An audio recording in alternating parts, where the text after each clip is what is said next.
this cut he's doing right now, rolled brisket. Here's your recipe. You ready for this? Get pen and paper down. So you're gonna order from Donald Russell. It's really easy. You go online, you can give him a call. Any way you want to do it. You can get the catalog or just, check it out on your phone, man. Then salt, pepper, frying pan, okay? You want to get a nice sear on that. So you sear it. Get it all seared up. Sear it up. I'm not gonna sing the song because we can't afford it, man. Thanks, Bob Marley. Anyway, then once you sear that brisket, you get a big kind of like pot, and you put the brisket inside there. Then you dump in, a good pint of beef stock, a can of tomatoes, squirt in some honey, maybe some chilies, an onion. Get it all in there.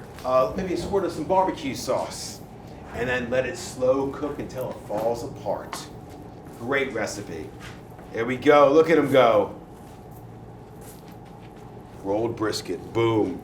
And that right there will sort out a family meal. That's a great Sunday roast or Wednesday roast. Okay, so watch this. This guy is going to use a knife to tie a rolled brisket.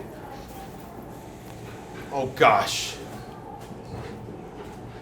You're gonna take your finger off, dude. Stop it! Stop him now. Where's health and safety? HR? I'm first aid, okay. Okay, your first aid. Okay, David's here. He's okay.